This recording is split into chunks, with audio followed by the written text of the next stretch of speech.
What's up, guys? I'm just going to make a quick video talking about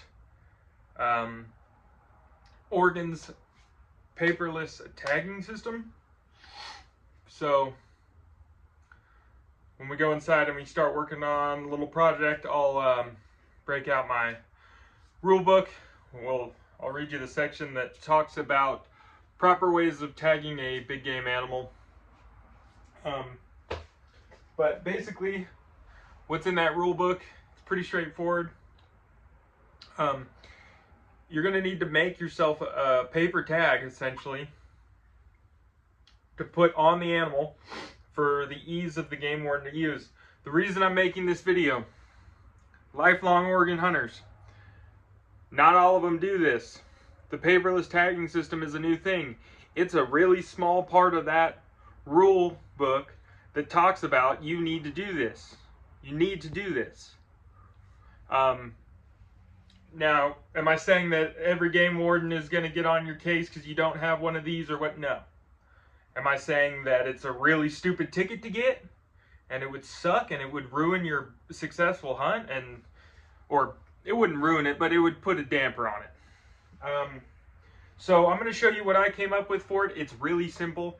You don't have to be as complicated as I'm going to do it. The big deal, you want to make sure that it's not going to get messed up and that the writing's not going to come off of it, because you don't want to have to carry around tape or whatever and a pen and blah blah blah blah blah. Make your life easier. Simple's better. Simple's quick. Throw this on the critter. Get to cutting them up. Get them home. Feed your family. So we're going to head inside and I'm going to show you what I came up with for it. Whoa. And yeah, we're back inside. We are on page 18. This is the 2024. It's in the 2025 as well. A buddy of mine actually brought this to my attention and sent me the info from the most current guidelines. So here we go. Page 18. Electronic tagging.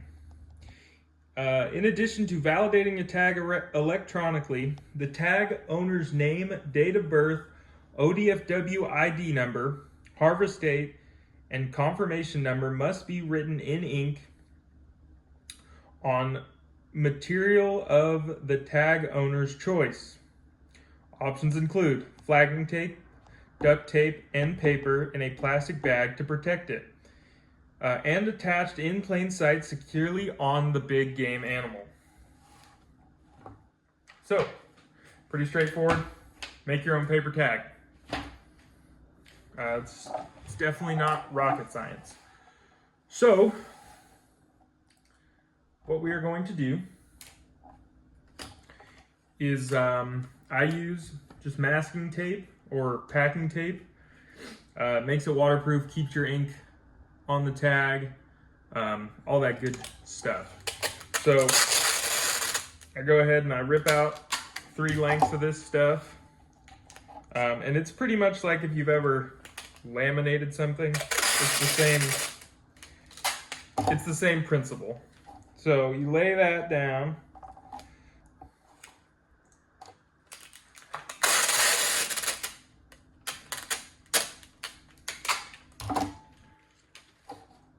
Stacks of 3 here. So you've got your base down. I use duct tape. You can use whatever. You can put a piece of paper in there. Doesn't matter. I just like the orange duct tape.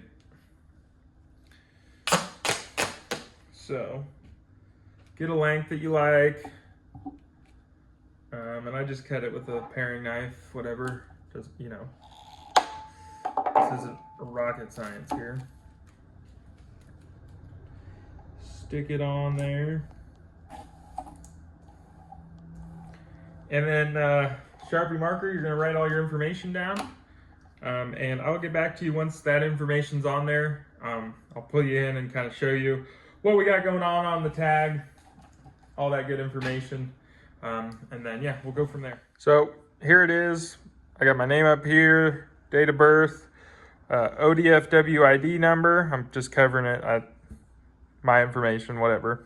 And then the dates of the season. So October 4 through 15 with notches that I can cut out to identify the date of the harvest, confirmation number, leaving that blank. Just pencil it in when you get the chance, back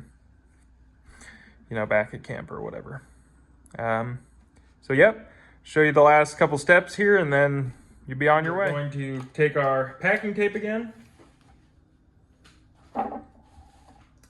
And we're just going to cover up this duct tape. Give it a minute to dry. Give the Sharpie marker a minute to dry. It takes a little bit on this duct tape. Throw it on there.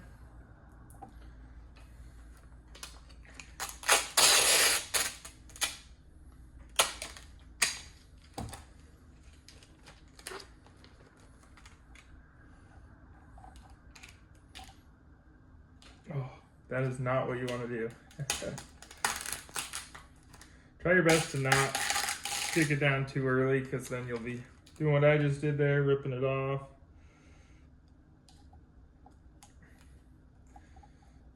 You want it nice and flat on there.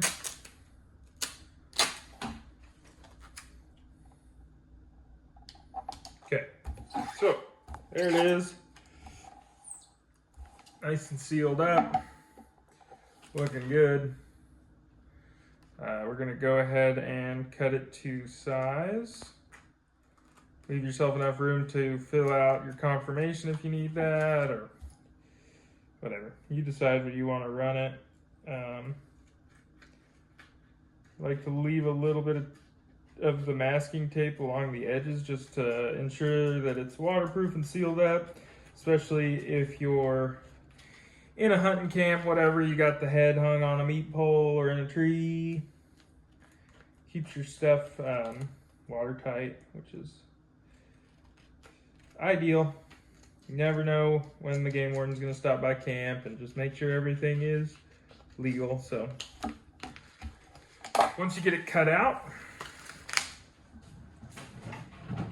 you're pretty much done.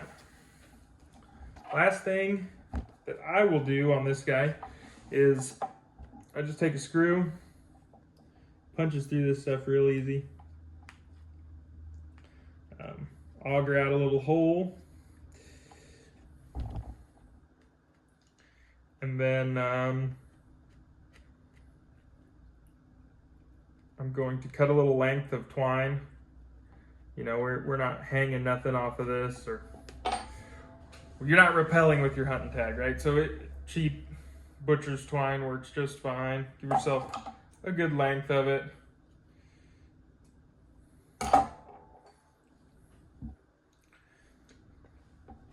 I find with this cheaper stuff, you kind of have to help it feed with the screw, or else you'll lose some twine. It kind of bunches up and gets weird. So there you go. Pull it out to where you've got even lengths on each side, and then just tie a slip knot. Again, this isn't, it don't matter. Slip knot, tighten that guy up onto the antler, and away you go. So made a couple of them up for this hunt. Just, one in the pack, one in the bino harness type of deal. Make sure you cover all your bases. You never know what's going to go down, or one thing gets messed up or whatever. So, yeah. So I got it mounted up on a critter just to kind of show you, how it would go down. Yep. It's the best way I could figure to do that. And I hope you got something from it. I hope it was informational and it wasn't just boring for you. If you have a better way, leave it in the comments. I'm sure there's a lot of guys out there that would get something from that. So, but yep, thanks for bearing with me. I'm not really a great behind the camera guy. So I know that was probably tough, and I probably won't make another video for another couple of years. So there it is. For all you guys who are going out there afield, good luck. Hope you get one. Hope you get the one you're after if you got one on camera that you're trying to kill. And God bless. Have a great day. Thank you for watching, and thinking of you, we are.